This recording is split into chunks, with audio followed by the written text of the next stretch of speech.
तो हेलो दोस्तों, कैसे आप सब लोग। Welcome back to the my channel.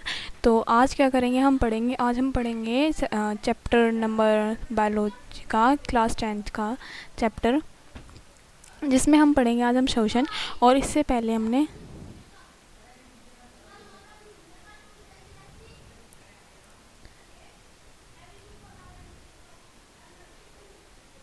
मनुष्य में पोषण जो है वो हमने कंप्लीट कर दिया है। अब हम पढ़ेंगे यहाँ पे शोषण, ठीक है ना। तो मनुष्य जीवों में जो होता है वो शोषण कैसे होता है वो हम पढ़ेंगे आज इस लेक्चर में। तो चलिए स्टार्ट करते हैं हम अपना। तो श्वसन क्या होता है। श्वसन होता है जो हम कार्बन डाइऑक्साइड छोड़ते हैं और ऑक्सीजन जो होती है वो हम लेते हैं, वही सब कुछ क्या होता है, श्वसन होता है। एक तरीके से वही प्रक्रिया नॉर्मली अगर हम छोटे क्लास के बच्चों को बताएं, ठीक है ना, सांस लेना, ठीक है। लेकिन श्वसन जो होता है केवल यही नहीं होता, क्या होता है चलो पढ़ते हैं। पिछले अनुभाग में हम जीवों में पोषण पर चर्चा कर चुके हैं। पोषण पर हमने चर्चा करी जिन्हें खाद्य पदार्थों का अंतर्ग्रहण पोषण प्रक्रम के लिए होता है। कोशिकाएं उनका उपयोग विभिन्न जैव प्रक्रम के लिए ऊर्जा प्रदान करने के लिए करती हैं। तो क्या होता है पोषण, तो कोशिकाएं क्या करती हैं, उनका प्रयोग विभिन्न जैव प्रक्रमों को ऊर्जा प्रदान करने के लिए करती है ना। विभिन्न सेल्स को, जब हमने खाना खाया उससे हमने पोषण लिया, वो तो पोषण का क्या काम होगा, विभिन्न सेल्स को एनर्जी देने के लिए करेगी। विविध जीव इसे विभिन्न विधियों द्वारा करते हैं। कुछ जीव ऑक्सीजन का उपभोग ग्लूकोज को पूर्णतः कार्बन डाइऑक्साइड तथा जल में विघटित करने के लिए करते हैं। कुछ जीव क्या करते हैं, ऑक्सीजन का पूरा उपयोग किस में करते हैं, ग्लूकोज, ऑक्सीजन का उपयोग किस में करते हैं, ग्लूकोज को पूर्णतः कार्बन डाइऑक्साइड CO2 तथा जल में तोड़ने के लिए करते हैं। जबकि कुछ अन्य जीव दूसरे पद का उपयोग करते हैं जिसमें ऑक्सीजन प्रयुक्त नहीं होती। जिसमें ऑक्सीजन का यूज़ नहीं होगा उसमें क्या होगा, अगर ऑक्सीजन का यूज़ हो रहा है तो ग्लूकोज C6H12 O6 का यूज़ किस में होगा, CO2 और H2O में। अगर ऑक्सीजन का यूज़ नहीं हो रहा है तो उसमें क्या होगा, इन सभी अवस्थाओं में पहला चरण ग्लूकोज एक 6 कार्बन वाले अणु का 3 कार्बन वाले पाइरूवेट में विखंडन है। ये सारे के सारे मतलब ऑक्सीजन का यूज़ हो या फिर ना हो, ठीक है ना। इसमें सबसे पहले क्या होगा, सबसे पहले होगा ग्लूकोज का जो होगा, ग्लूकोज क्या होगी, C6H12 O6 हमारी किस में टूटेगी, 6 कार्बन वाले अणु का 3 कार्बन वाले पाइरूवेट में विखंडन। 3 कार्बन वाले 36 वो C3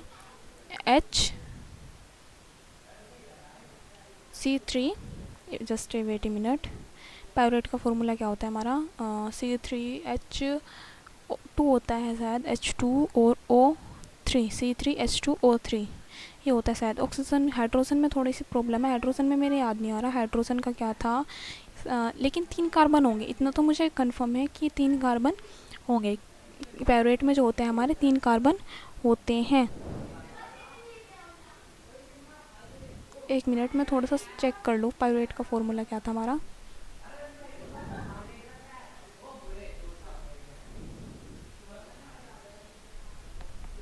C3H4 होता है, C3H4, हाँ मुझे लग रहा था इसमें थोड़ी सी मिस्टेक होगी। C3H4O3 ये होता है हमारा पाइरूवेट का फॉर्मूला।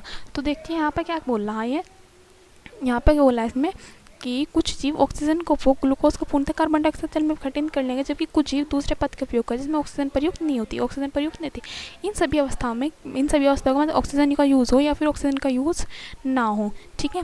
इसमें क्या होता है, ग्लूकोज एक 6 कार्बन वाले अणु को, ग्लूकोज एक 6 कार्बन वाले अणु को, मतलब 6 कार्बन वाला अणु कौन सा होगा, ग्लूकोज होगा, है ना। 3 कार्बन वाले अणु पाइरूवेट में विखंडन करती है, 3 कार्बन वाले पाइरूवेट अणु में विखंडन करती है। ये क्या है, किसका फॉर्मूला है, पाइरूवेट का फॉर्मूला है, ठीक है ना। यह प्रक्रम कोशिका द्रव्य में होता है, तो यह प्रोसेस कहाँ होगी, कोशिका सेल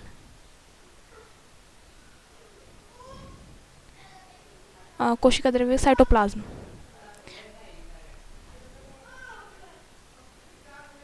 यह प्रोसेस किसके अंदर होती है, साइटोप्लाज्म के अंदर।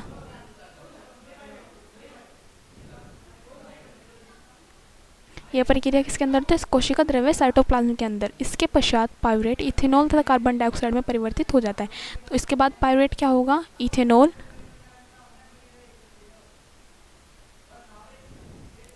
और किस में CO2 में कन्वर्ट हो जाएगी।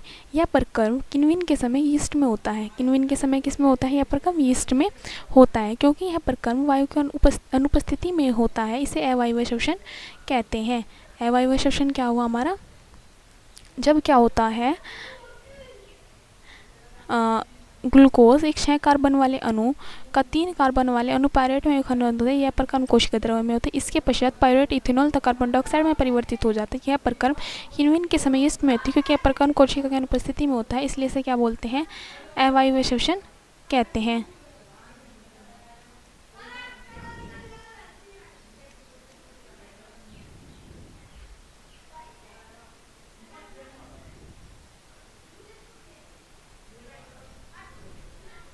इतना है अवायवीय श्वसन की डेफिनेशन। ये है ग्लूकोज एक 6 कार्बन अणु वाले 3 कार्बन ग्लूकोज एक 6 कार्बन अणु, ग्लूकोज में 6 कार्बन के अणु होंगे, 3 कार्बन अणु वाले पायरेट में विखंडन। ठीक है, पायरेट में विखंडन हो जाता है।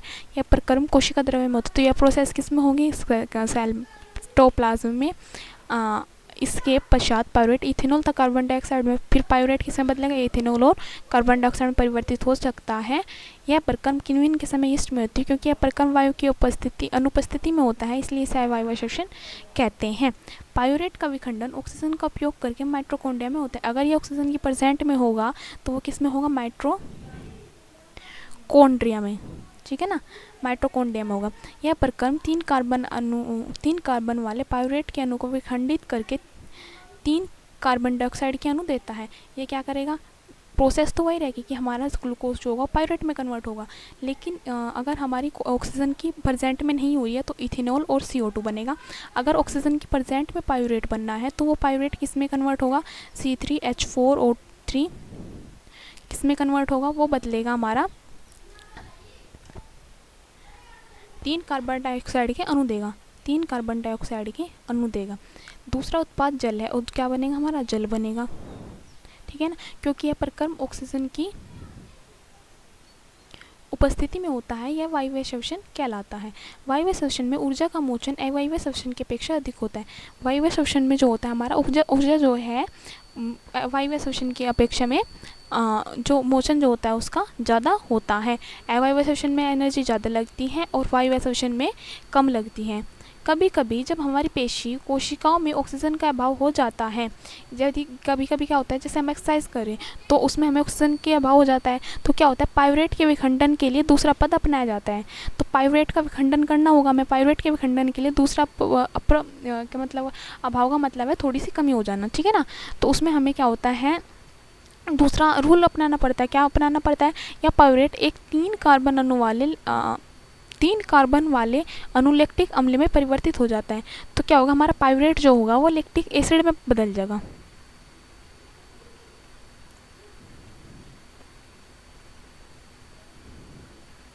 जब ऑक्सीजन का अभाव होगा। ठीक है ना, अचानक किसी क्रिया के होने से हमारे पेश में लैक्टिक अम्ल का निर्माण होना क्रैम्प का कारण हो सकता है। मतलब क्रैम्प हो सकते हैं हमारी बॉडी में। क्या कर दिया है मैंने? CRAMP क्रैम्प हो सकते हैं हमारी बॉडी में अगर अचानक से क्या होता है? हमारी बॉडी में लैक्टिक एसिड बनता है। अगर हमारी बॉडी में एकदम से वो होता है, क्या लैक्टिक एसिड बनता है तो हमारी बॉडी में क्रैम्प हो जाते हैं। क्रैम्प का मतलब होता है ऐंठन। पूरी की पूरी बॉडी जो होती है वो हमारी ऐंठ जाती है। अब देखें यहाँ पे एक शॉर्ट में भी दी गई है, यहाँ पे एक छोटी सी चीज़ दी गई है। ये क्या है? ये बहुत ही इम्पोर्टेंट सी चीज़ है। देखिए, ग्लूकोज जो होगी हमारी, ग्लूकोज तो वो टूटेगी। ठीक है ना, कुछ भी हो हमारी ग्लूकोज तो टूटेगी ही। ठीक है ना, ग्लूकोज कहाँ पे ये टूटेगी? कोशिका द्रव्य में। कोशिका द्रव्य में क्या होगा? पायरेट का विखंडन। ठीक है, पायरेट का फॉर्मूला क्या होता है हमारा? C3H4O3। ठीक है ना, प्लस ऊर्जा। ठीक है ना, अगर ऑक्सीजन की उपस्थिति में होगा तो क्या बनेगा हमारा? ये यीस्ट में होगा इथेनॉल, कार्बन डाइऑक्साइड और ऊर्जा। ठीक है ना, अगर कोशिका का ऑक्सीजन का अभाव होता है तो ये कहाँ पे होगा, हमारी पेशी में, तो लैक्टिक एसिड और एनर्जी बनेगी, ठीक है ना। अगर ऑक्सीजन की उपस्थिति है तो कार्बन डाइऑक्साइड और जल और ऊर्जा बनेगी, और ये प्रोसेस कहाँ होगी, हमारी माइटोकॉन्ड्रिया में।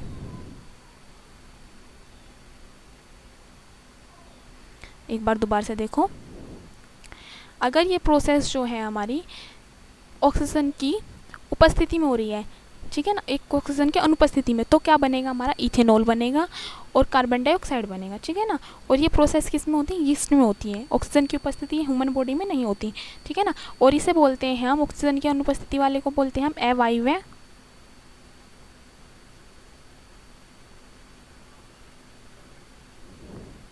ये होगा अवायवीय शोषण। वह शोषण जिसमें ऑक्सीजन का यूज़ नहीं होता और पायरेट के अणु इथेनॉल तथा कार्बन डाइऑक्साइड में टूटते हैं, उसे ही हम अवायवीय शोषण कहते हैं, ठीक है ना। यह शोषण यीस्ट में होता है। ये हो गया हमारी अवायवीय शोषण की डेफिनेशन। क्या हो गया अवायवीय शोषण की डेफिनेशन, जो सामने लिखा हुआ है केवल उसी से हम डेफिनेशन बना देंगे। कैसे बनाएंगे, दोबारा से देखिए, वह शोषण जिसमें ऑक्सीजन की अनुपस्थिति होती है तथा पायरेट के अणु किसमें इथेनॉल तथा कार्बन डाइऑक्साइड में टूटते हैं यीस्ट के अंदर, तो उसे हम क्या बोलते हैं, अवायवीय शोषण बोलते हैं, ठीक है ना। अब आता है हमारा क्या, अगर ऑक्सीजन का अभाव होता है तो क्या बनता है, लैक्टिक अम्ल, कहाँ पे कर दिया मैंने, ये पता नहीं क्या हो जा बाबू, तो क्या बनता है, लैक्टिक अम्ल और एनर्जी, ठीक है ना, 3 कार्बन अणु वाली। तो इसकी डेफिनेशन क्या बनेगी, यदि कभी हमारे शरीर में ऑक्सीजन का अभाव हो जाता है, जब ऑक्सीजन का नहीं, ये नहीं होने के, थोड़ा सा चेंज करेंगे, जब हम कोई भी एक्सरसाइज करते हैं, व्यायाम करते हैं, तो हमारी बॉडी में ऑक्सीजन का अभाव हो जाता है, क्योंकि उस समय हमें ऑक्सीजन की ज़्यादा ज़रूरत होती है। तो उस समय जो शोषण होता है, जो हमारे पायरेट के अणु होते हैं, तो वे लैक्टिक अम्ल और एनर्जी में टूट जाते हैं। पायरेट के अणु किस में टूट जाते हैं, हमारे लैक्टिक अम्ल में टूट जाते हैं, और यह प्रोसेस जो होती है हमारी पेशियों में होती है।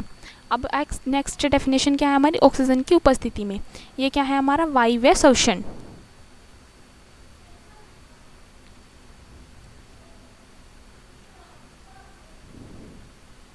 वायवीय शोषण की डेफिनेशन कैसे बनाएंगे, जब पायरेट के अणु ऑक्सीजन की उपस्थिति में कार्बन डाइऑक्साइड तथा जल में टूटते हैं माइटोकॉन्ड्रिया के अंदर, तो तब वायवीय शोषण होता है। या फिर वह शोषण जिसमें ऑक्सीजन जिसमें ऑक्सीजन की उपस्थिति में माइटोकॉन्ड्रिया में पायरेट के अणु कार्बन डाइऑक्साइड तथा जल में टूटते हैं, वह शोषण वायवीय शोषण कहलाता है।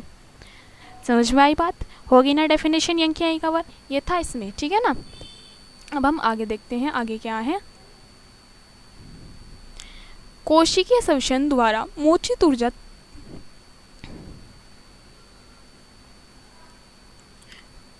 ऊर्जा तत्काल एटीपी नामक अणु के संश्लेषण में प्रयुक्त हो जाती हैं। जो हमारी कोशिकीय शोषण होता है,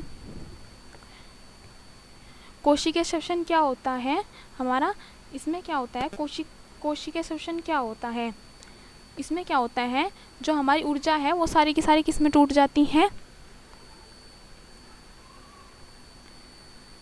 जो एटीपी के अणु बनाती हैं। और कोशिकीय शोषण जो हमारी कोशिकाओं के अंदर ऊर्जा उत्पन्न होती है, उसका उपयोग, उसको किस में तोड़ती है, भोजन जो होती है हमारी कोशिकीय शोषण में, भोजन जो होता है हमारा, क्या होता है, ग्लूकोज C6 H12O6, वो क्या होता है, वो हमारा टूटता है, ठीक है ना,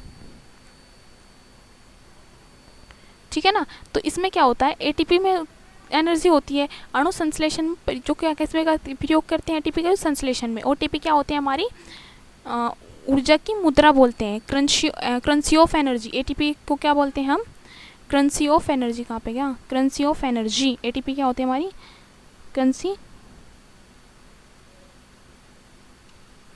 ऑफ एनर्जी।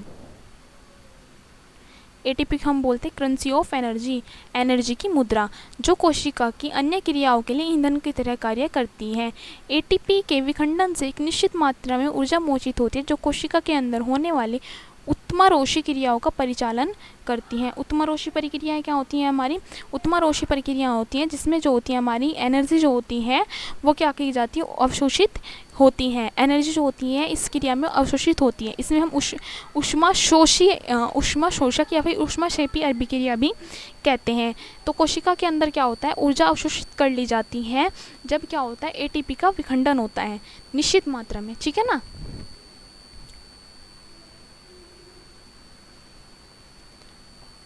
क्योंकि वायवीय श्वसन पथ ऑक्सीजन पर निर्भर करता है। जो वायवीय श्वसन वो ऑक्सीजन पर डिपेंड करता है। और किस में टूटते हैं इसमें अणु? इसमें टूटते हैं हमारे अणु कार्बन डाइऑक्साइड तथा जल में, और ये प्रोसेस होती है माइटोकॉन्ड्रिया के अंदर, ठीक है ना। अतः वायवीय जीवों को यह सुनिश्चित करने की आवश्यकता है कि पर्याप्त मात्रा में ऑक्सीजन ग्रहण की जा रही है। ऑक्सीजन अगर पर्याप्त मात्रा में ग्रहण होगी जब तो उसमें ऑक्सीजन वायवीय श्वसन होगा, वरना क्या हो जाएगा? उसमें लैक्टिक अम्ल बनेगा, क्योंकि उसमें ऑक्सीजन का अभाव हो जाएगा, ठीक है ना। ऑक्सीजन का अभाव होने पर हमारा क्या बनता है? लैक्टिक अम्ल बनता है ना। हम देख चुके हैं कि पौधे गैसों का आदान प्रदान रंध्र के द्वारा करते हैं और अंतर कोशिकीय अवकाश यह सुनिश्चित करते हैं कि सभी कोशिकाएं वायु के संपर्क में हैं। और सारी सेल्स क्या करती है? सुनिश्चित करती है कि सभी कोशिकाएं वायु के संपर्क में हैं। यहाँ कार्बन डाइऑक्साइड तथा ऑक्सीजन का आदान प्रदान विषण द्वारा होता है। तो जो प्लांट्स होते हैं उसमें कार्बन डाइऑक्साइड और जो वाटर कार्बन डाइऑक्साइड और ऑक्सीजन होता है उनका जो आदान प्रदान होता है वो विषण के द्वारा होता है, जो मैंने पहले बताया है। ये कोशिकाओं में या उससे दूर बाहर वायु में जा सकती हैं। विषण की दिशा पर्यावरणीय अवस्थाओं तथा पौधे की आवश्यकता पर निर्भर करती है। जो विषण की दिशा होती है वो पर्यावरणीय अवस्थाओं तथा पौधे की आवश्यकता पर निर्भर करती हैं। रात्रि में जब प्रकाश संश्लेषण की क्रिया नहीं हो रही, कार्बन डाइऑक्साइड का निष्कासन ही मुख्य आदान प्रदान क्रिया है। क्योंकि क्या हो जाएगा? अगर आदान प्रदान नहीं करेंगे तो ऑक्सीजन जो कार्बन डाइऑक्साइड है वह हमारी बढ़ जाएगी।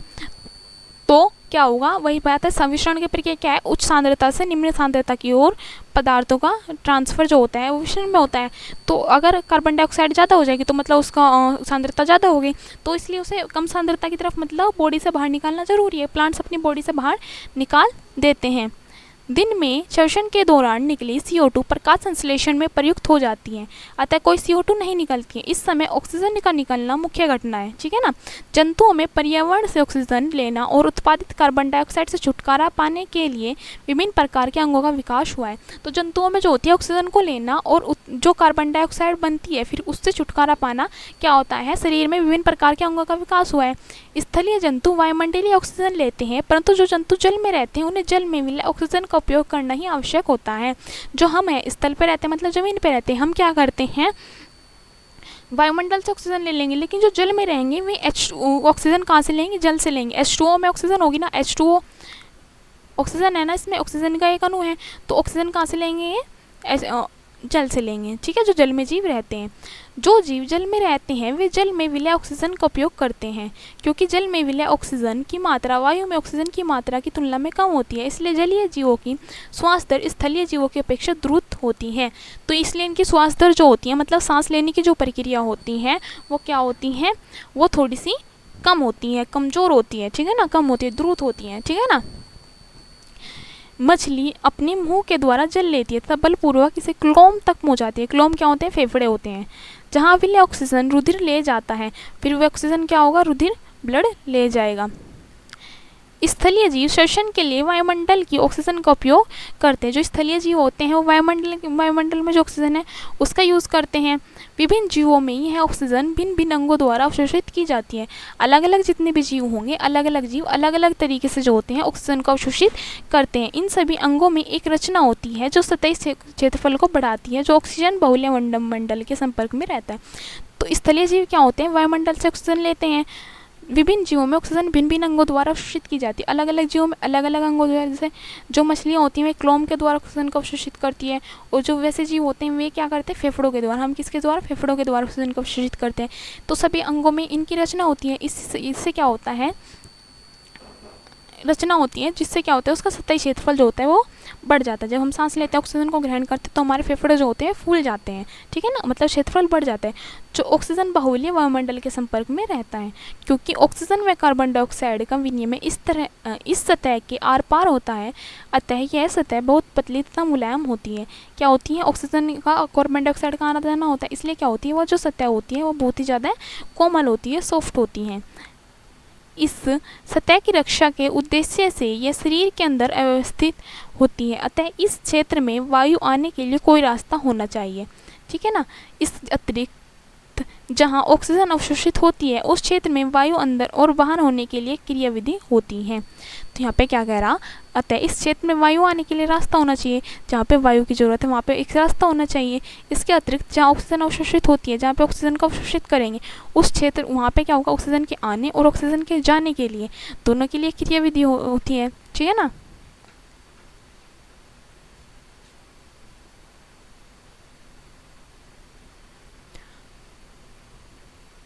मनुष्य में वायु शरीर के अंदर नासाद्वार द्वारा जाती है। जो मनुष्य होता है उसमें जो ऑक्सीजन जो है वो अंदर किसके द्वारा जाती है, नासाद्वार, मतलब नाक के द्वारा।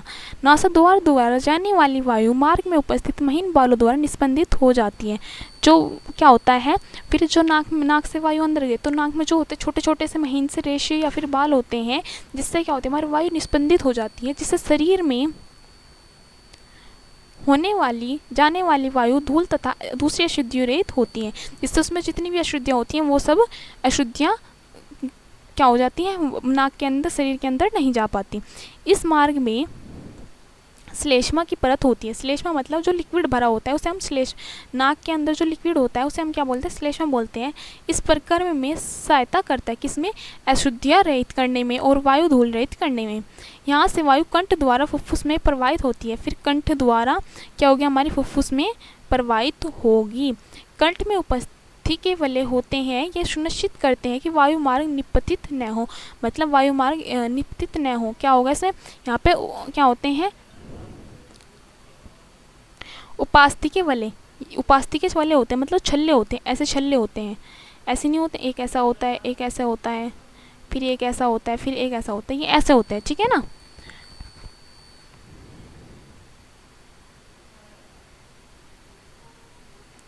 फुफ्फुस के अंदर मार्ग छोटी छोटी नलिकाओं में विभाजित हो जाता है, जो अंत में गुब्बारे जैसी रचना में अंतर्गत हो जाते हैं, जिसे कुपिका कहते हैं। कुपिका एक सतह उपलब्ध कराती है जिससे गैसों का विनिमय हो सकता है।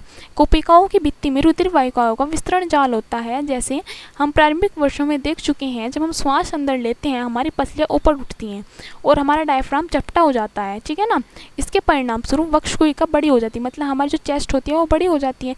इस कारण वायु फुफ्फुस के अंदर चूस ली जाती है, विस्तृत कुपिकाओं को भर लेती हैं, जिससे रुधिर शेष शरीर से कार्बन डाइऑक्साइड कुपिकाओं में छोड़ने के लिए लाता है। कुपिका रुधिर वाहिकाओं का रुधिर कुपिका वायु में ऑक्सीजन लेकर शरीर की सभी कोशिकाओं तक पहुंचाती हैं। श्वास चक्र के समय जब वायु अंदर और बाहर होती है, फुफ्फुस सदैव वायु का अवशिष्ट आयतन रखते हैं, मतलब जितनी ऑक्सीजन की ज़रूरत है, मतलब वायु का जितना आयतन होगा, हमारे फेफड़ों को में जितना आयतन होगा, केवल उतनी ही ऑक्सीजन रखेंगे, ज़्यादा नहीं होगी, जिसमें ऑक्सीजन के अवशोषण तथा कार्बन डाइऑक्साइड के मोचन के लिए पर्याप्त समय मिल जाता है, ठीक है ना, ज़्यादा नहीं रखते। तो यहाँ पे क्या है, हमने नाक से क्या लिया, हमने ऑक्सीजन ली, फिर नाक में क्या होंगे, श्लेष्मा होंगे, नासाद्वार होंगे, जिससे वायु जो होगी अशुद्धियाँ रहित हो जाएगी। फिर ये यहाँ से गई श्वास नली में, श्वास नली से गले में, कंठ में होती गई उपास्थि के छल्लों में। उपास्थि के छल्ले हमारे कितने होते हैं, 9 होते हैं, ठीक है ना, जिसमें 3 तो जोड़े में होते हैं और 3 बिना जोड़े के होते हैं, ठीक है ना। और यहीं पे गले में होती है थायराइड ग्रंथि हमारी, ठीक है ना। थायराइड गले में कौन सी ग्रंथि होती है, थायराइड ग्रंथि होती है, ग्लैंड कहाँ पे होती है, गले में, ठीक है ना। फिर यहाँ से फेफड़ों, यहाँ श्वास नली से कहाँ पे गई, फेफड़ों में, मतलब फुफ्फुस में गई। फिर फुफ्फुस में क्या होती है, यहाँ पे ये जो देखी जा रही है, ये यहाँ पे दिखाया गया बड़ा, ये होती है हमारी कुपिका। और कुपिका में क्या होती है, बहुत सारी रुधिर वाहिनिकाएँ होती हैं। फिर क्या हो गया, जैसे हमने सांस ली तो जो ऑक्सीजन वाली रुधिर वाहिका है, वे हम ऑक्सीजन को लेके चली जाएंगी, और जो कार्बन डाइऑक्साइड वाली रुधिर वाहिकाएँ हैं वे कार्बन डाइऑक्साइड को पूरी बॉडी से लाएगी और वे शरीर से ऐसे ही बाहर निकल जाएगी, ठीक है ना। ये प्रोसेस होती है। वो हार्ट वाला जब पढ़ेंगे उसमें और भी ज़्यादा क्लियर हो जाएगा ये प्रोसेस फिर आगे कैसे होता है कि ब्लड रुधिर वाली वाहिकाओं में ऑक्सीजन कैसे आई, कार्बन डाइऑक्साइड कैसे गई रुधिर कार्बन डाइऑक्साइड वाली वाहिकाओं से, ये सब कुछ हम हार्ट वाले उसमें देखेंगे आगे जो है। जैसे जैसे जंतुओं के शरीर का आकार बढ़ता है अकेला विसरण दाब शरीर के सभी अंगों में ऑक्सीजन पहुँचाने के लिए अपर्याप्त है, उसकी दक्षता कम हो जाती है। जैसे जैसे शरीर बढ़ेगा तो उसमें बॉडी में मतलब ट्रांसफ़र करने के लिए ज़्यादा टाइम लगेगा विसरण की प्रक्रिया से। तो क्या होता है फुफ्फुस की वायु में श्वसन वर्णक ऑक्सीजन लेकर उन ऊतकों तक पहुंचाते हैं जिनमें ऑक्सीजन की कमी है। तो क्या होता है फुफ्फुस की वायु मतलब जो फेफड़ों की वायु होती है वो श्वसन वर्णक जो श्वसन को ले जाने का कार्य करते हैं। श्वसन वर्णक ऑक्सीजन लेकर क्या करते हैं उन ऊतकों तक पहुंचाते हैं जिनमें ऑक्सीजन की कमी है। श्वसन वर्णक क्या होता है हमारा, श्वसन वर्णक होता है हमारा हीमोग्लोबिन।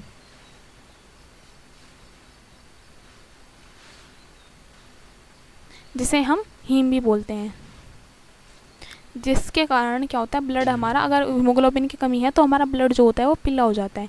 इसकी हीमोग्लोबिन के कारण ही हमारा ब्लड लाल होता है, ठीक है ना। और इसे श्वसन वर्णक भी बोलते हैं, ठीक है ना।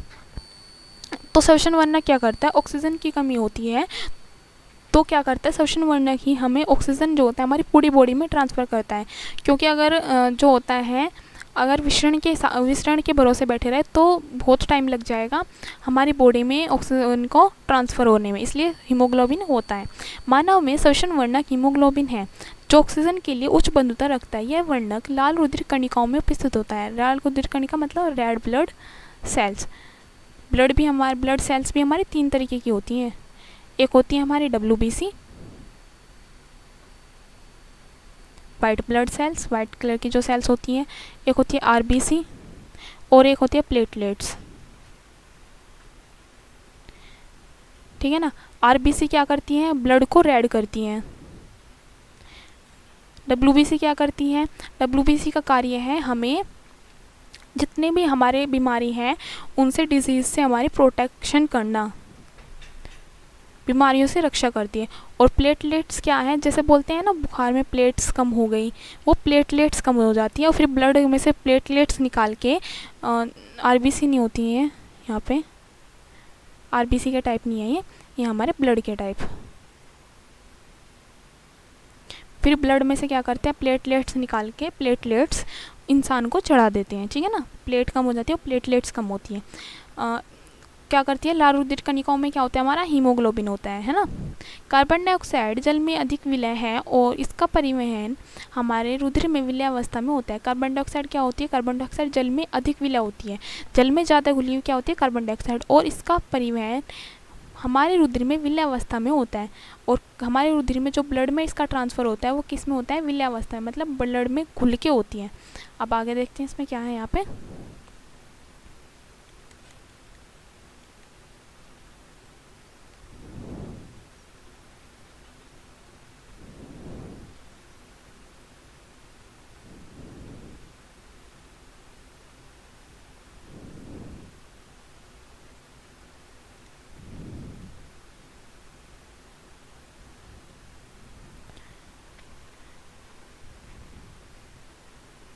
यदि कोशिकाओं की सतह का फैला दिया जाए तो लगभग 80 वर्ग मीटर क्षेत्र ढक लेगा।